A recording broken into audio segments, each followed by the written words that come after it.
আপনারা বিস্মিত হবেন এই দেশের লেবাসধারী, সাদা জুব্বা, সাদা দাড়ি, সাদা টুপিধারী এই জালেম মিথ্যাচারীদের, আলেম নামের জালেমগুলি কত বড় মিথ্যাবাদী হতে পারে। নোয়াখালীতে তারা ওয়াজ মাহফিলের নামে সরকারের কাছ থেকে অনুমোদন নিয়েছে। অনুমোদনের মধ্যে কথা ছিল কোন দল সংগঠন কারো কাছে কারো বিরুদ্ধে উস্কানি দিবেন না। তারা বলেছে না না, আমরা উস্কানি দেব না। ডিসি সাহেব বলেছেন যদি উস্কানি দেন কয় মাইক কেড়ে নিব মুখের থেকে, বক্তার মুখের থেকে। আমি সকাল থেকে দেখেন মিছিল, দেখেন তাদের নোয়াখালীতে মিছিল শোনাই।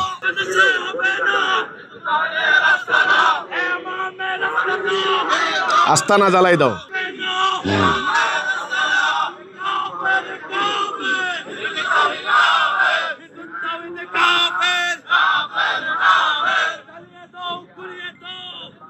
জ্বালিয়ে দাও, পুড়িয়ে দাও। এই হচ্ছে এদের মাহফিল, ওয়াজ। জ্বালাইয়া দাও, পোড়াইয়া দাও। অলরেডি আমার বাড়ি ঘর 2016 সালে জ্বালাইয়া পোড়াইয়া লুট করে 2 জন মানুষকে জবাই করছে এরা। 2009 সালে 8টা বাড়ি আগে লুট করছে। ঘেরের মাছ, আপনার হলো গবাদি পশু, গাছপালা কেটে সব নিয়ে গেছে সবার সামনে, এটা এলাকার মানুষ জানে। নিয়ে পুরো বাড়ি আগুন দিয়ে জ্বালাই দিছে। জ্বালিয়ে দাও, পুড়িয়ে দাও চলছে। আচ্ছা, এখন এরা নোয়াখালীতে এই তাণ্ডব করানোর চেষ্টা করছে। আমার কাছে মাঝে মধ্যে প্রশ্ন হয় আর কি, প্রশ্ন যে এদেশে কোনো নির্বাচিত সরকার ক্ষমতায় আছে না এই উগ্রবাদীদের হাতে রাষ্ট্র চলে গেছে? এটা হলো আমার প্রশ্ন এখানে, মানে একটা ব্যাপার। তাদের ওয়াজ মাহফিলের অবস্থা দেখেন। এটা তাদের স্লোগান গুলো কি? হিজবুত তৌহিদ কাফের কাফের, আর জ্বালায় দাও পোড়াইয়ে দাও, ইমামের রাস্তা না জ্বালায় দাও পোড়াইয়ে দাও। তাহলে এই হচ্ছে এদের মাহফিলের ধরন। এরা বলে আমরা নাকি উগ্র, আমরা নাকি জঙ্গি। কারা উগ্র, কারা জঙ্গি, কারা ভয়ঙ্কর ধর্মান্ধ উগ্রবাদী, এটা আপনাদেরকে আমরা প্রত্যেকটা বক্তার কাটিং আমি আপনাদেরকে দেখাবো।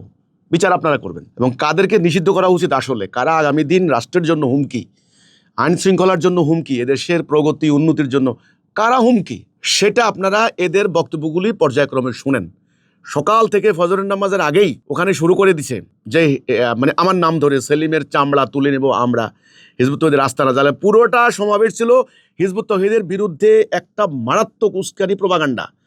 আমার অবজেকশনটা নোয়াখালী প্রশাসনের প্রতি, এখানে ডিসি, বিশেষ করে ডিসি সাহেবের প্রতি। ওনারা বুঝলেন না। আমরা কিন্তু ওনাদেরকে বারবার বলেছি এরা মাহফিল করবে না, এরা এটা করবে। কিন্তু এই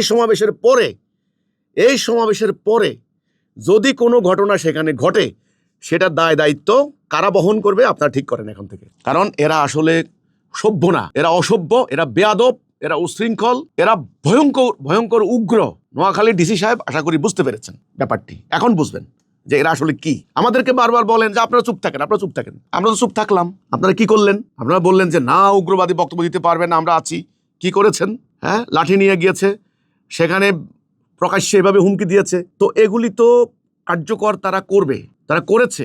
অতীতের ইতিহাস থেকে আমরা কথা বলছি, সামনে তারা করবে। দেখা যাক সেখানে আইন শৃঙ্খলা বাহিনী, সরকার আপনারা কিভাবে মোকাবেলা করেন। আমি শুধু এটুকু বলতে চাই, বাংলাদেশ আমারও, দেশ আমার, গ্রাম আমার, বাড়ি আমারও, আমার এলাকায় আমার উন্নয়ন প্রকল্প, আমার বাড়িঘর, আমার বক্তব্য, আমার কথাবার্তা সমস্ত সোশ্যাল মিডিয়াতে আছে। কাটিং করে করে তোমার নিজের মতো করে প্রচার করবা, এটা হতে পারে না।